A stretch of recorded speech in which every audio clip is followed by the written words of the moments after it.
Hey everybody! It's been a long time. As you can see here, I am dressed up like Sadie Adler from Red Dead Redemption 2. Because that's going to be the subject of my video today. I'm going to go into detail. I think I'm going to make another video about what I'm going to do with this channel. I know nobody's actually watching, but maybe with this video, I can sneak into the algorithm because it's kind of a doozy. Now, in case you were wondering, if you see him right there, that is my Furby from the 90s. It does have batteries in it. It doesn't work anymore, but his eyes might move. So if they do, it's because there are batteries in it, and that's the only function that still happens because I might have thrown it against a wall because he annoyed me. So, moving on. Red Dead Redemption 2 is not the kind of game that is family friendly at all, and I know that's kind of what my channel is about. I don't curse in my videos, unlike real life where I curse like a sailor, as does everyone, including the Pope. Look it up. I do want to move into a direction where I am playing maybe some more mature games. I still won't curse in the videos, but I will have to put content warnings in front of them because I know there are children that watch this channel. Some of them are my own cousins and nieces and nephews. So I want to make sure they know what is off limits to them. I can't stop them from watching it, but they're not my kids. Anyway, I have been obsessed with Red Dead Redemption as a game series since Red Dead Redemption 2 came out in 2018. I played Red Dead Redemption first and then immediately played Red Dead Redemption 2, and let me tell you, that game wrecked me in ways that I cannot describe. My husband played the game before I did, and I saw the outcome of Red Dead Redemption 2, and it was very sad.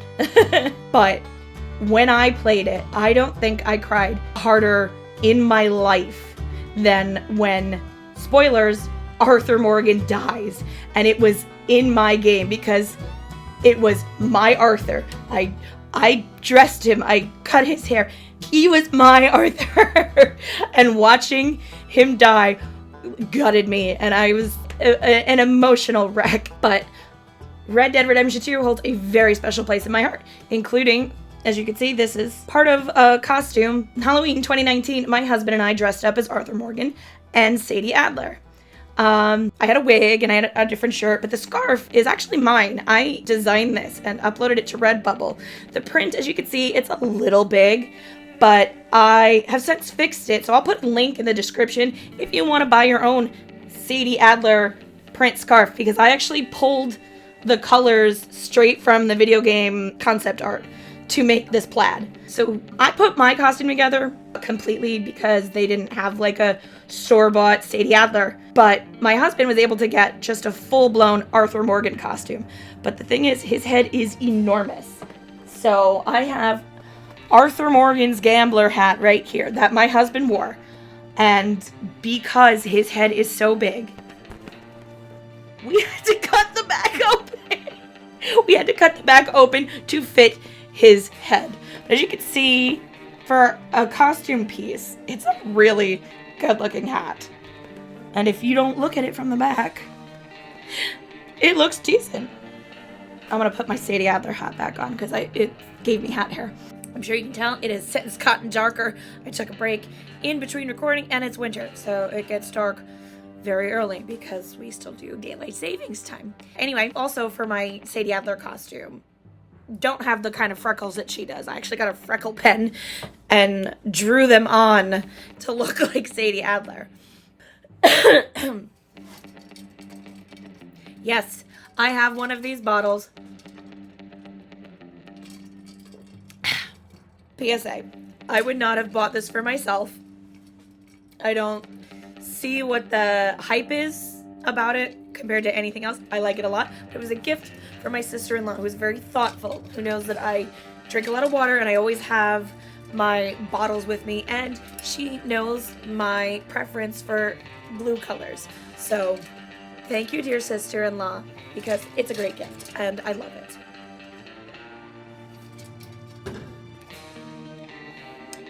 So as you can see, I love the Red Dead Redemption franchise so much. So much that my husband, even for our anniversary, got me a cameo from Roger Clark, which I'm going to show you right now.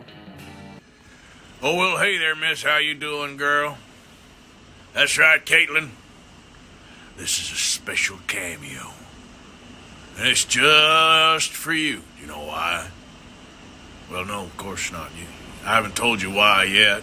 But one of the reasons is because you're all right, girl. At least that's what Mick Murtha reckons anyways. Yeah, he's the one who put me on to you, Caitlin, and he's the one who told me about your 4-year anniversary. Well, congratulations, you two. Oh, look at you. I insist that you have a fantastic 4th-year anniversary. Yeah, that's right. Insist, because you two are officially awesome. That's what I reckon anyways. And anyone who says any different, well, they must be one of these Pinkertons or O'Driscolls or what have you. Now, Caitlin, Mick wants you to know that he loves you and he'd follow you to Tahiti and back. Well, isn't that nice? He also said you're a big old fan of Red Dead Redemption and how he's never seen you cry so hard as when I died. Well, I'm feeling a lot better now, Caitlin. Sorry about that. Just a little tickle in my throat. No, I'm fine, really, I'm fine. And as you can see, I'm even better looking in real life. Right, Mick? Oh, well. Anyways, have a wonderful anniversary. Many happy returns, guys. Outlaws for life. Keep on loving each other. Keep on loving Red Dead.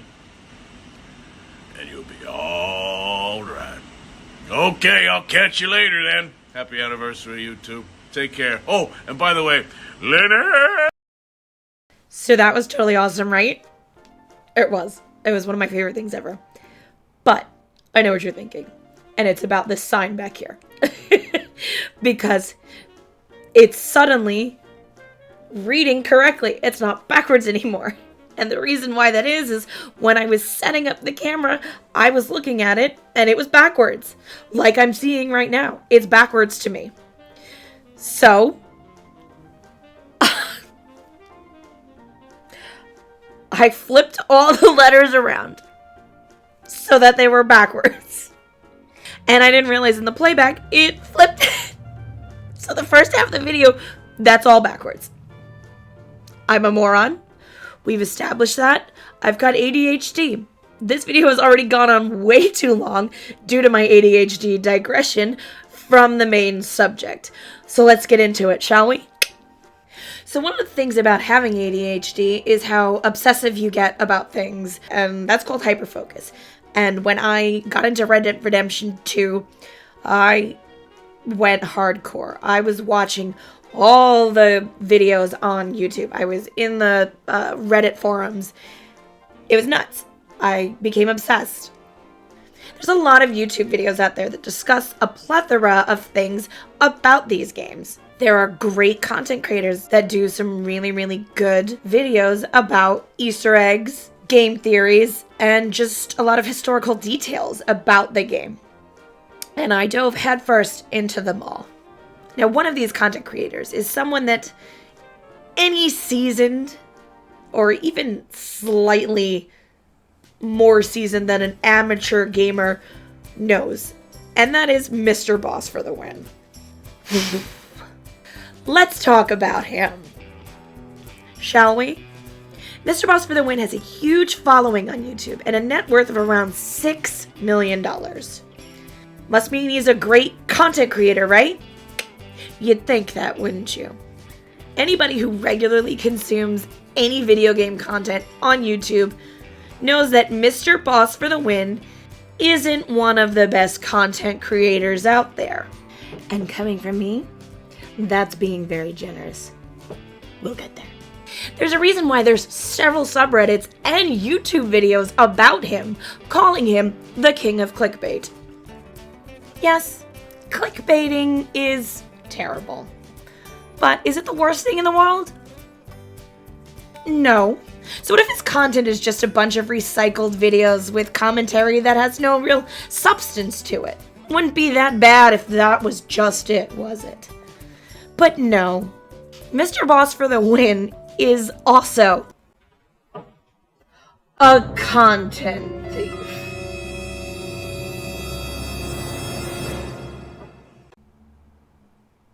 Yeah, I know to most people in the gaming community that's not a surprise. I mean, look at all the evidence there is about that. But unfortunately, I found this out the hard way. He stole from me. I am nobody. I am a nobody YouTuber. Nobody watches this channel at all. How did he even get a hold of it? I'll tell you the story.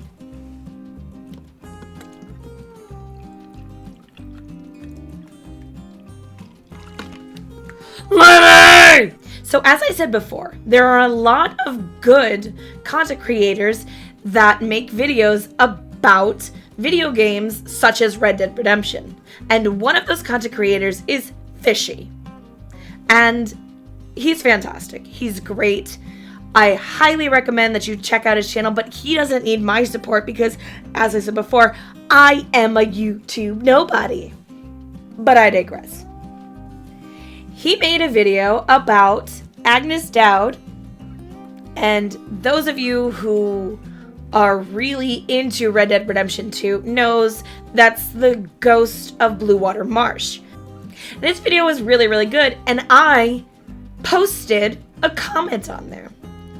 Now, if you look at the date his video was posted, you can see right here that it is sometime in November. Now, through an analytics channel, I was able to trace when my comment was made, which was also in November of 2018. That's going to be real important because, as I said, I watch a lot of these videos, and sometimes the algorithm of YouTube finds videos they think you might like and autoplays them. And one of them was Mr. Bosses for the Win. And I decided to listen to it. And all of a sudden, it seemed very familiar. And then it hit me like a ton of bricks. This is my comment from Fizhy's video. So not only was Mr. Boss for the Win trying to steal content from Fizhy, he stole my comment that was just put out there for fun and then used it in his video.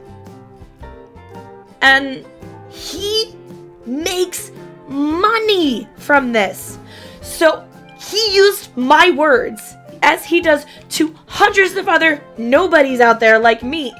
He finds this content posted out in the world for free and uses it to make money. It was just a comment I wrote for fun. But I don't like the fact that somebody else is profiting off of it. And I'm going to show you that he paraphrased a little bit, but at times he was reading it word for word. I downloaded his video and I'm going to play it for you. Because what can he do? Sue me for theft of content?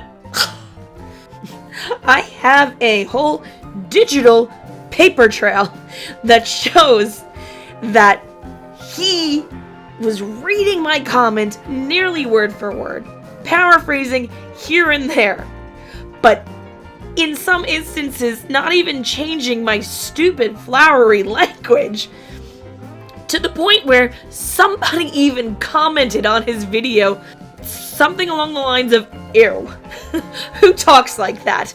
And I commented back saying, "I do, because these are my words." I know I am not the first person he's done this to, and I know I won't be the last. But even after 5 years, I'm still salty about it. Because I'm broke, and he's worth like $6 million. So, maybe you owe me some money, Mr. Boss for the Win? But anyway, let's get into it. But before I do, this is the content warning for anyone under the age of 13, because the content from here on out will be PG-13-ish rated. That means you, nieces and nephews, and cousins. Now, right before we get into it, I'm going to show you the date that Mr. Boss for the Win posted this video. Let's take a good look at it, shall we?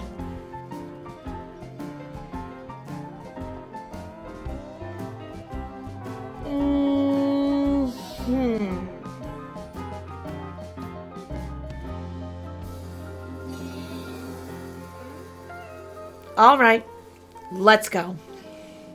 Okay, so there's a lot to break down here, but I feel like I have a pretty good idea of what this ghost lady was talking about. And there's actually a lot of similarities to Arthur's story. So let's talk about that right now. So for starters, it looks as if this ghost lady, which we'll talk about her official name in a little bit, fell in love with a man that her parents did not approve of. Again, this sounds a lot like Arthur and Mary, how Arthur and Mary fell in love with each other, but Mary's parents disapproved of Arthur. So I'm going to assume by what we heard that the man in this story probably did not love the girl as much as she did. And it turns out that they were definitely not married. It looked like he was able to charm her into bed and that she gave up her virginity to him. And the reason we can assume this is because she says, "No one will have me now." And this sort of sounds like that maybe she's pregnant and that she is damaged goods, because it sort of sounds like she came from an upper class family. You can kind of tell based off of the clothing that she's wearing. And she now might have lost her line of suitors since she now won't be considered pure. And then a little bit later down the line, it sounds as if her parents found out and her dad tried to kill the man with a shotgun. And he left ultimately fearing for his own life. I mean, wouldn't you leave? However, by not sticking around for her, the ghost realizes that all the pretty things he told her seemed to be just pretty things to get her to sleep with him. And it sort of seems as if he never actually loved this girl. However, sometime later down the line, he seems to do the right thing and ultimately comes back to her, and she looks to forgive him. However, her father definitely does not and tries to kill him once again when the lover tries to explain that he will marry her before she gives birth, so the baby is not born out of wedlock. We actually hear her say, "I've forgiven him, Daddy. Why can't you? Just listen to him. Take your hands off of him." She says that line a couple of times. So when that happens, again, the lover flees for his life, and the baby, which we know turns out to be a boy, is born. And the second to last encounter, the ghost is actually pleading with her lover to come back to her because she loves him and the baby looks so much like him too. Now, we never hear the lover respond, but the ghost claims that she has left him for you, which to me means that she might have abandoned the baby to come find him. And we'll talk about that in a little bit. And maybe the reason this lover never came back is because he told her that he was done once and for all, didn't want to deal with the dad and the ghost. And she was so distraught with grief that she ended up killing her father for driving him away, and maybe the baby as well, because he was a reminder of the man and the lover that she ultimately lost and never have. And we'll talk about why that theory makes sense in a little bit. But after that, it looks like she took her own life. She killed herself after feeling guilty for killing her father and the baby, and realized that she had lost her one true love. And then she hangs herself at the tree in which they would secretly meet up at. Yeah, I know. It's the next morning. My hair's a mess. I'm in my robe. Editing takes a long time still.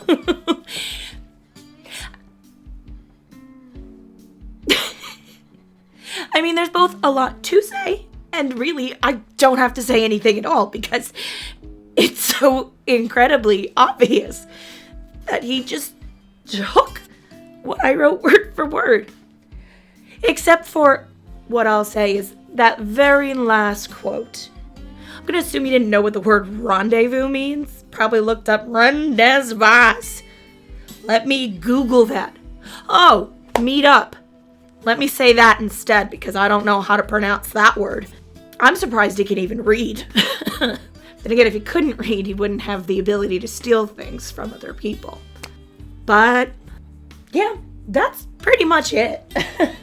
I think my final note that I have to say about this is that Arthur Morgan probably wouldn't tell Mr. Boss for the Win that he's all right. He's all right. You know it, and I know it. Yeah, I don't really know how to end this. Mr. Boss for the win is a thief. It's not really news, but I felt the need to share my story.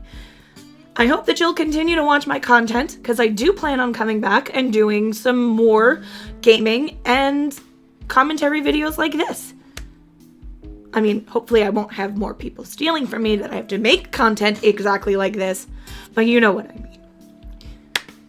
Or do you? You know what? Let's just end this here, and I'll see you in the next one. Bye-bye.